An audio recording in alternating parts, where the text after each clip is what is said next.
Jakarta. Reuters. Indonesian militants plan to detonate a radioactive dirty bomb, security sources said, highlighting the rising ambitions of extremists to wreak destruction in the world's largest Muslim-majority nation.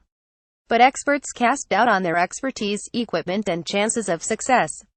The plot was foiled when police raided homes and arrested 5 suspects in Bandung, West Java, last week, the sources with direct knowledge of the plot said.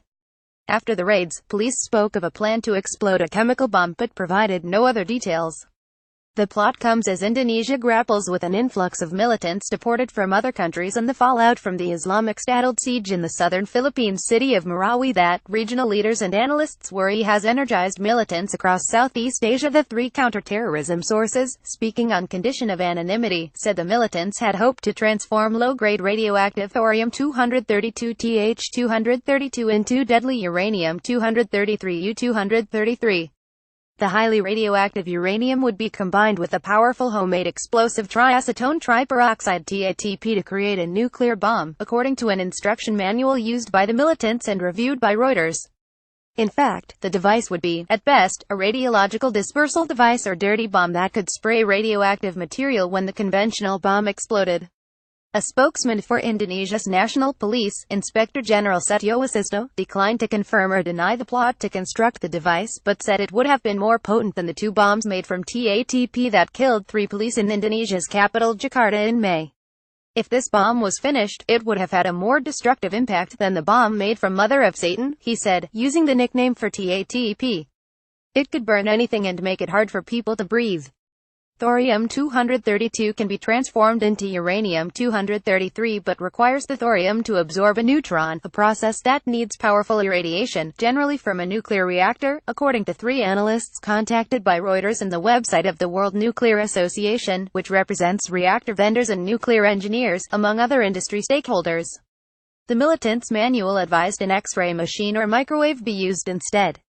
X-rays would not have enough punch to overcome the binding energy of the thorium atoms, said Peter Hayes, an expert in radiological devices from the Nautilus Institute, in an email.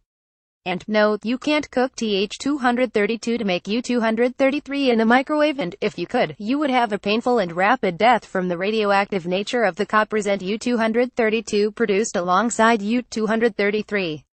One senior Indonesian counterterrorism source said the Bandung-based cell had bought a large amount of a household item and had begun to extract the thorium. Reuters has chosen not to name the item. They needed 3 weeks. It was still only 1 week into the process when police raided, the source said. A Muslim's duty. Indonesia has suffered a series of mostly small attacks by extremists over the past 18 months, although police have disrupted many more.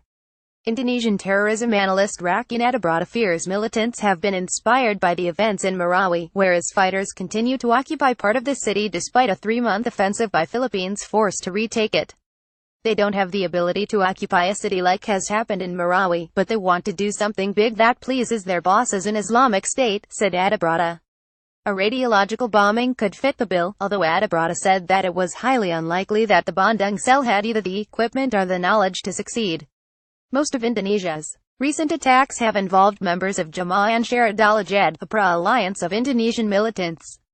Many have been directed from Syria by an Indonesian national and Jihad leader Bahran Naim, according to police.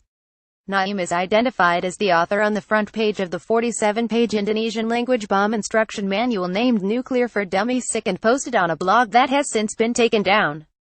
Mastering weaponry is essentially every Muslim's duty, it says. This paper, we hope, also can motivate the Muslim Mujahideen to learn nuclear science easily and apply it.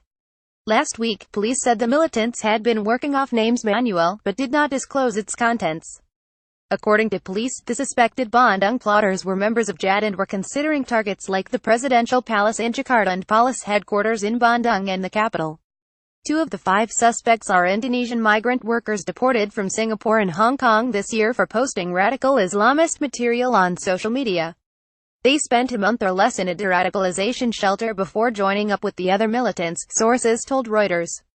About 177 Indonesian militants have been deported from other countries this year, according to Adibrata, citing the Ministry of Foreign Affairs. Reporting by Tom Allard and Agustinus Peo da Costa. Additional reporting by Stefano Reynard. Editing by Ed Davies and Nick McPhee.